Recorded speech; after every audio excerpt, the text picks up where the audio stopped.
Assalamualaikum warahmatullahi wabarakatuh. Selamat pagi anak-anak semuanya. Salam sehat dan tetap semangat. Mari kita lanjutkan pelajaran kita di pagi hari ini, yaitu bab 5 tentang makanan dan minuman dalam Islam.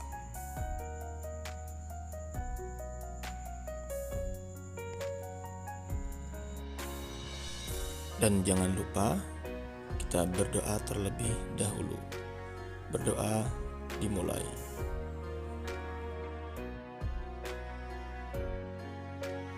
Makanan dan minuman adalah sesuatu yang sangat dibutuhkan oleh seluruh makhluk hidup, baik hewan, tumbuhan, terutama kita sebagai manusia.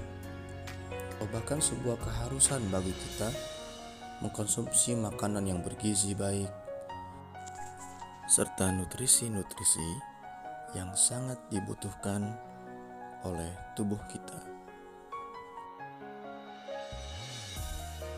Sehingga badan kita pun menjadi badan yang sehat, otak kita pun menjadi otak yang cerdas karena protein terpenuhi, serta nutrisi-nutrisi lainnya pun terpenuhi. Nah, mengkonsumsi makanan yang baik bukan hanya perintah dari dokter atau dari orang tua kita, tetapi Allah pun memerintahkan kepada kita untuk memakan makanan yang halal dan juga baik nutrisinya untuk diri kita. Allah jelaskan dalam surat Al-Maidah ayat 88. A'udzu billahi minasy syaithanir rajim. Bismillahirrahmanirrahim. Wa kulu mimma razaqakumullahu halalan thayyiban wattaqullaha alladzi antum bihi mu'minun. Untuk artinya, silahkan kalian simak dan baca kembali.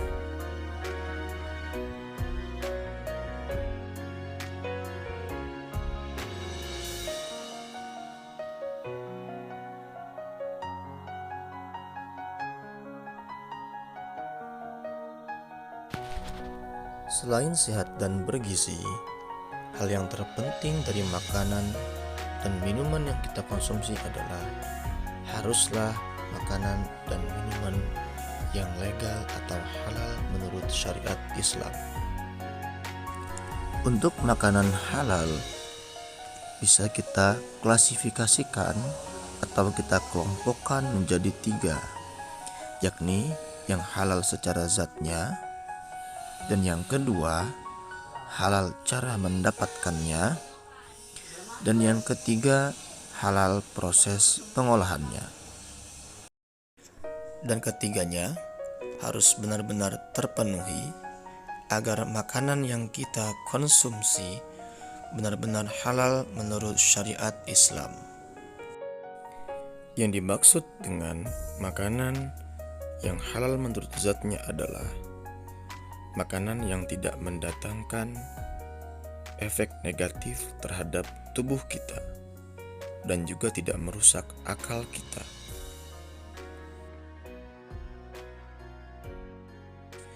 Dan ini Allah jelaskan di dalam surat Al-Baqarah ayat 168.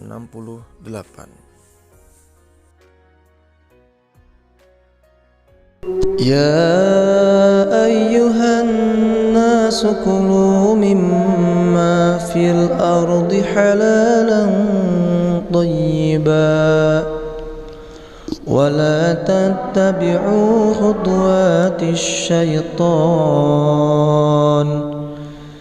innahu lakum aduwwum mubin. Dan untuk artinya, kalian bisa simak dalam teks di atas.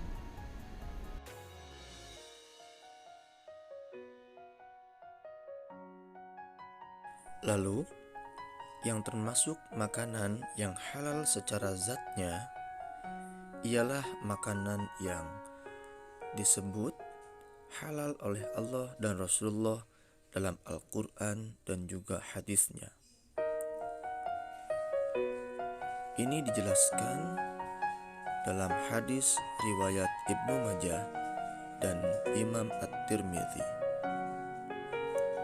Al-halalu ma ahallallahu fi kitabih wal haramu ma harramallahu fi kitabih wa ma sakata anhu fahuwa mimma afa anhu. Apa yang dihalalkan oleh Allah dalam kitabnya adalah halal, dan apa yang diharamkan Allah di dalam kitabnya adalah haram. Dan apa yang didiamkan atau tidak diterangkan, maka barang itu termasuk barang yang dimaafkan atau dimaafkan.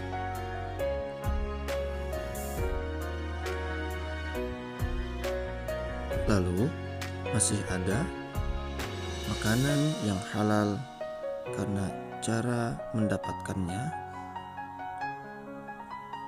dan juga makanan yang halal karena proses pengolahannya. Silakan simak videonya hingga selesai.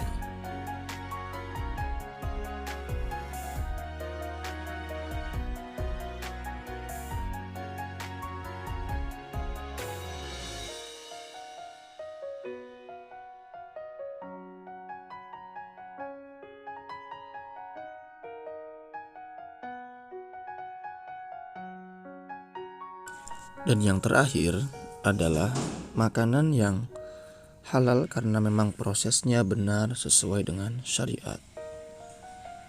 Andaikan secara zat makanan tersebut sudah halal, namun secara proses tidak memenuhi standar syariat, maka akan menjadi haram. Seperti ketika kita menyembelih ayam, namun tidak sesuai dengan syariat, seperti tidak membaca bismillah, atau urat hulkumnya tidak terpotong, maka ayam tersebut akan menjadi haram untuk dikonsumsi. Sehingga penting bagi kita untuk memperhatikan detail-detail makanan yang kita makan, agar apa yang masuk ke dalam tubuh kita benar-benar halal, baik secara zat, secara cara mendapatkannya, dan juga cara proses pengolahannya.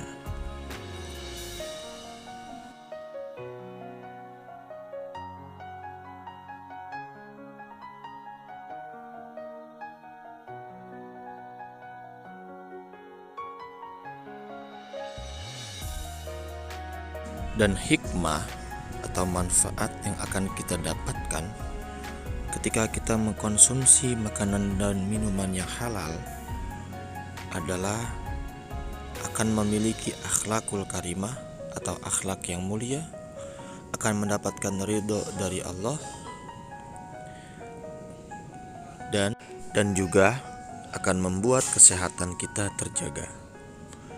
Mengapa dikaitkan dengan akhlakul karimah? Karena makanan yang baik akan memberikan pengaruh yang baik pula terhadap hati kita. Dan jika hati seseorang baik, maka seluruh tubuhnya juga akan ikut baik. Mengapa? Karena ada hadis Nabi yang mengatakan, dalam tubuh kita ada segumpal darah. Andaikan jika itu baik, maka seluruh anggota tubuhnya akan ikut baik pula. Dan itulah yang dinamakan dengan hati.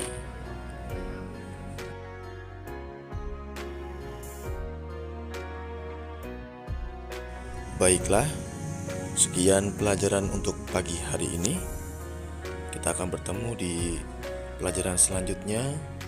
Semoga bisa difahami dan jaga kesehatan selalu.